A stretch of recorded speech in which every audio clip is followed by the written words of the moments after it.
ఒక నాలోని కోపాన్ని చూస్తారు అనే విధంగా ఇప్పటి వరకు నేను బాగున్నాను, ఓపిక పట్టాను, ఇక నుంచి ఊరుకునే ప్రసక్తి లేదు అనే విధంగా డైరెక్ట్గా ప్రజల్నే భయపెడుతున్నటువంటి పరిస్థితి, వార్నింగ్ ఇస్తున్నటువంటి పరిస్థితి, కట్టలు తెంచుకునేటటువంటి ఆగ్రహం వారిలో కనపడుతూ ఉంది. ఎందుకంటే చాలా స్పష్టం, 6 హామీలు ఎగ్గొట్టేశాడు నిర్దాక్షిణ్యంగా. ఒక పరిపాలన చేసేటటువంటి ముఖ్యమంత్రి చెప్పని విధంగా, మాట్లాడని విధంగా, మాట్లాడకూడని విధంగా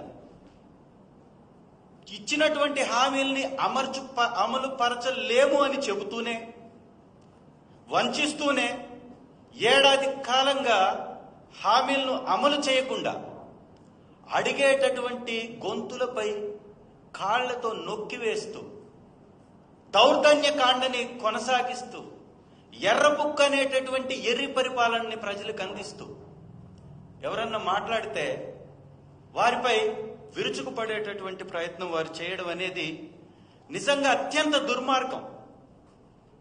ఇకపై ఉపేక్షించనని ఎవరికి చెప్తున్నారు మీరు? ప్రజలకి వాన్ చేస్తున్నారా మీరు? ప్రజాస్వామ్యంలో ప్రజలకి రావాల్సినటువంటి హక్కులను కూడా అడిగేటటువంటి స్వేచ్ఛ లేదా? మీరు చెప్పినటువంటి హామీల్ని అడిగేటటువంటి స్వేచ్ఛ లేదా? ఒక్కసారి ఇది ప్రజలు కూడా తీవ్రంగా దీన్ని ఖండించాల్సినటువంటి అవసరం ఉంది. ఇవాళ ఈ 1 సంవత్సర కాలంలో వారిస్తున్నటువంటి ఒక గొప్ప హామీగా చెప్పుకుంటూ తల్లికి వందనాన్ని ఇవాళ మొదలు పెట్టారు. ఈ ప్రసంగంలో కూడా చంద్రబాబు గారు ఇచ్చినటువంటి ఈ ప్రసంగంలో కూడా చూస్తే మనం గమనిస్తే,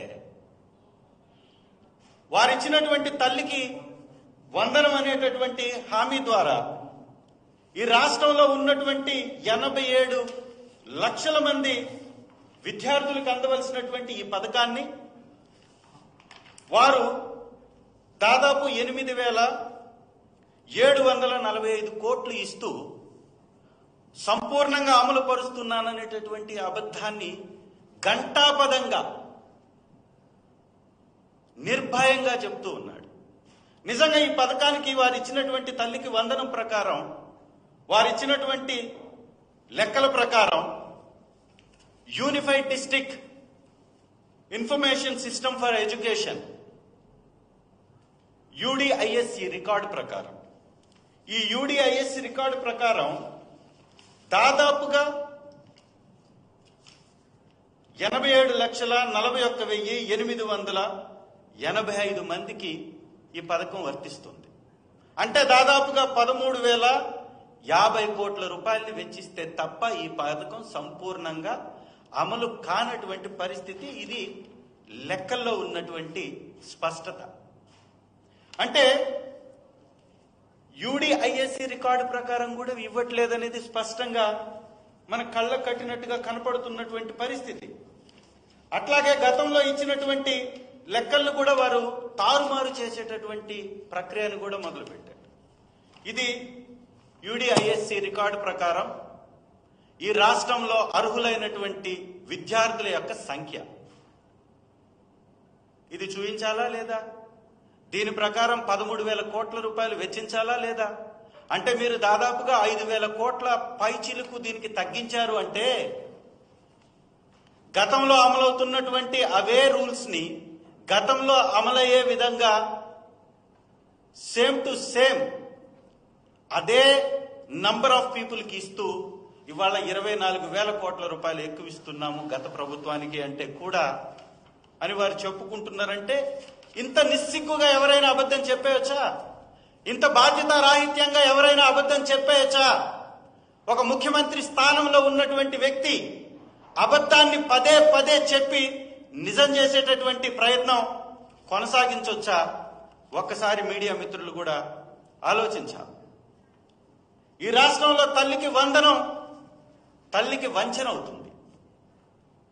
ప్రతి బిడ్డకి అమలు పరుస్తానన్నటువంటి ఈ పథకం మోసంతో మొదలవుతుంది.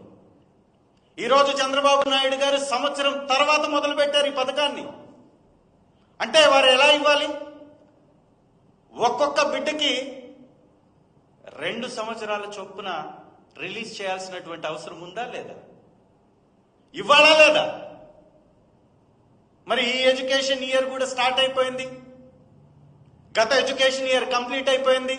ఒక పథకం మొదలవ్వాలి అంటే గత బకాయిలతో పాటు ఈ సంవత్సరం కూడా ఇచ్చినప్పుడే ఆ పథకం సంపూర్ణంగా అమలవుతున్నట్టుగా చెప్పాలి. ఆ ప్రకారం దాదాపు తల్లికి వందనం అమలు పరచాలి అంటే 26,000 కోట్ల రూపాయలు కావాలి అక్షరాలు.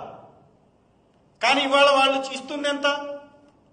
8,745 కోట్లు.